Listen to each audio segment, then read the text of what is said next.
Terrifier 3 is a highly anticipated sequel for various reasons. The multi-talented Lauren Lavera is back as Sienna Shaw to kick some clown butt. David Howard Thornton looks more disturbing as ever as Arthur Claus, and that shower scene looks to be the most gruesome murder in franchise history. While all of these elements have made the Terrifier series a massive hit with the horror community, there is also the very prevalent yet super cryptic mystery at the core of Terrifier 2 that left many fans wondering what's really going on here. A big piece to this intestine-covered jigsaw puzzle is the little pale girl. With no cast confirmation or nary a creepy smile from the character in the most recent teaser trailer, many fans are wondering if she will return for part 3 or not. Is there maybe a secret clue from the previous film and the marketing for Terrifier 3 that has already told us the fate of this enigmatic character? It's theory time, baby!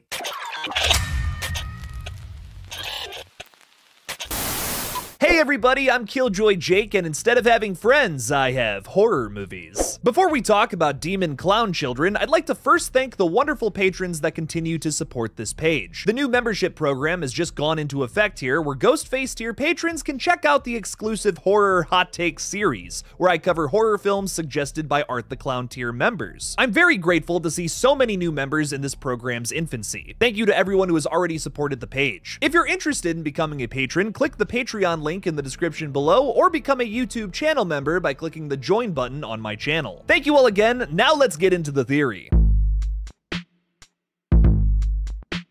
Terrifier 2 introduced a new fan-favorite character in 2022, the Little Pale Girl. Terrifier franchise creator Damien Leone has stated that he wanted to create a character based on the children he would see at horror conventions dressed up as Art the Clown. He's also said that this is the entity that has brought Art the Clown back to life, so he can keep laughing at his dismembered victims. He's a goofy little guy, isn't he? Although she exhibits some childlike qualities, such as enjoying a television program and spraying diarrhea out of her dress, she comes off as evil. Just like Art, behind that goofy smile lies ill intentions. She can't be seen by some characters except Jonathan and Sienna. You might remember the laundry store patron who gets bonked on the head a little too hard. He doesn't see her during that bloody game of patty cake she plays with Art. She also prank calls Sienna a little later into the film in Jonathan's voice to lead her to that abandoned carnival after kidnapping the little fella, and she's even responsible for Art's rebirth at the end of the film. She clearly isn't a real little girl, but she is, however, taking the shape of Emily Crane, a character we've only just learned about through newspaper clippings in Sienna's father's sketchbook. We learned this from the article written by Wes Torrance, nice, that the 10-year-old was found dead in a makeup trailer right outside the carnival grounds. It also says that she was the daughter of two prominent circus performers who come from a long line of very popular, well-respected circus acts,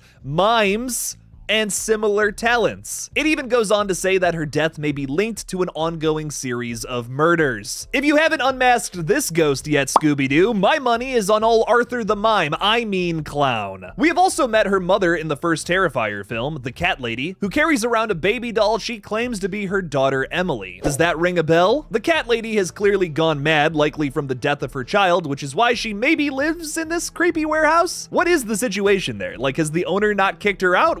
What's up with that? She dies horrendously in the first film, but not before giving Art the Clown some snuggles. There's a lot to unpack with that character. So I think we've established that this entity takes the shape of Art's previous victims. For a split second in Terrifier 2, we even see it take on the form of Sienna's mother in clown makeup. She died many scenes before this via shotgun blast. And of course, it's just the pale girl f***ing with her. The possession factor gets even more interesting because I believe this entity can also possess anyone Art the Clown has attacked, with a massive stipulation, of course. Case in point, Victoria Hayes. Victoria was once relaxing on Halloween night when her drunk sister Tara and her ditzy friend Dawn called her for a lift. She agrees only because her roommate brings home some guy and they make out on the bed next to her. Jesus, get a room, or like a different room. After finding Tara and Dawn dead at that seedy warehouse, Victoria gets attacked by Art the Clown, ultimately leading to this sadistic butthole eating her face. Over the course of the next year, Victoria has reconstructive surgery, being the sole survivor of the massacre, but not without paying a heavy price. She appears on the Monica Brown Show a year later, where she kills the talk show host moments after the interview concludes. Contrary to popular belief, I don't think the entity possessed her to do this. I honestly think she felt as if Monica was making fun of her on the show, and Monica even admits to that on a phone call moments before her death. Victoria was made into a killer, which led her to the Miles County Psychiatric Facility. I think the entity possesses her at the end of the film only because Art got his head cut off. I also think that Victoria could have been more susceptible to possession because she had murderous intent in her past. This could explain why Jonathan wasn't possessed at the end of Terrifier 2. Both Victoria and Jonathan survived an encounter with Art the Clown where he specifically ate a piece of them. I'm thinking this is comparable to zombie rules, where if you get hit, you're probably fine, but a bite means infection. It's more complicated than just that though, as the possessed need to become susceptible with weakened spirits and morality. That's the difference between Jonathan and Victoria, at least at this point. This works really well with what's been set up with Jonathan's character and the themes of religion prevalent throughout the multiple Art the Clown featured movies. Jonathan is introduced to us as being fascinated in the Miles County Clown, so much so that he even wants to dress up as the character on Halloween night. We learned during a conversation between his mother and Sienna that they're concerned about him, as his fascination might lead to something far more sinister, like torturing animals. This is why Art and the LPG might have thrown the dead possum at the character earlier on in the film, and decided to kidnap him, opposed to Art's typical MO of mashing people into small bits of flesh. Jonathan is never seen doing anything actually evil in the movie too, besides calling his mom a bitch. Damn dude, show Barbara some respect. She's a single mother trying her best, okay? So I don't think he's susceptible to the entity quite yet. A reminder, there is a 5-year time jump in between T2 and T3, so who knows how Jonathan's personality has shifted in that time. I'm sure all of this setup is going somewhere though. It doesn't look too good for old Johnny boy. It's also worth noting that Barbara reminds Sienna of a time when she was little, where she cut off the heads of fishes while on a trip with her father. Maybe Sienna could be susceptible to the entity at some point in the future too.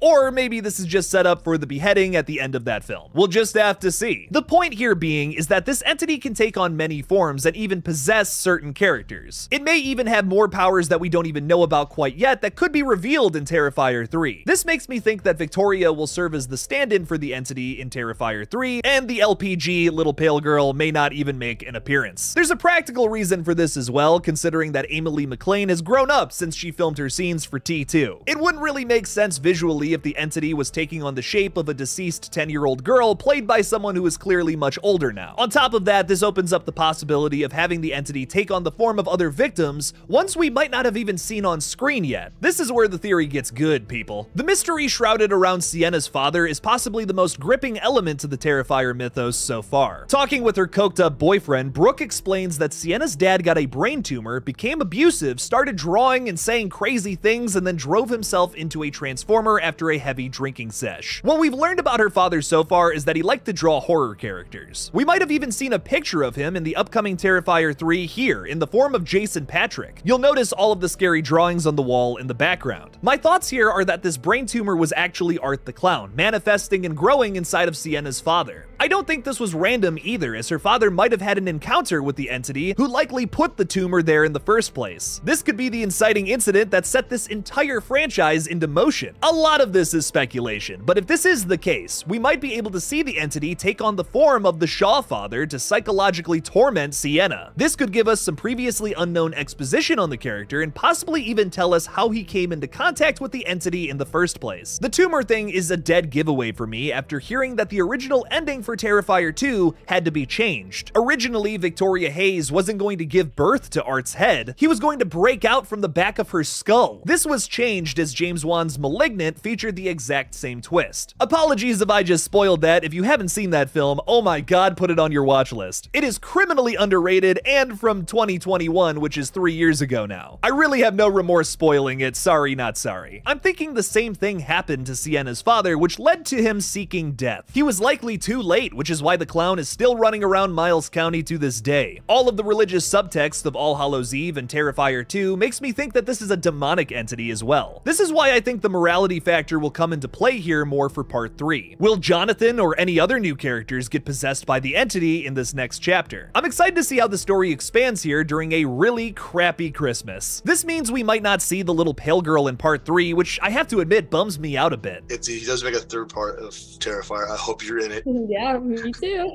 It makes sense if they take this route. I mean, they have to explain Art's connection to the Shaw family at this point, but I will definitely miss this underrated character. One of my favorite scenes in Terrifier 2 is the entire laundromat sequence. Not only does it humanize Art the Clown, but it also introduces a bigger mystery element that the first film didn't really have. It's possibly my biggest draw to Terrifier at this point, besides the over-the-top kills. I love basking in this ever-expanding mystery, and maybe this is the route they have to take to continue on. I wouldn't mind a quick cameo, however, if that's possible. Before we wrap wrap up today's theory video, I want to ask you all to subscribe to my gaming channel, GullGotha. I'm currently playing a bunch of horror games there, so please go check it out and subscribe. I'm hoping to hit 1,000 subscribers there soon. Thank you to everyone who has already checked it out. I think Victoria Hayes will likely serve as our entity for the majority of Terrifier 3. We may even see former victims of Art in the role as well that will hopefully expand this mystery. What do you all think is actually happening with the evil entity shown to us in Terrifier 2? How will this character be utilized in the third film? Let me know in the comments below.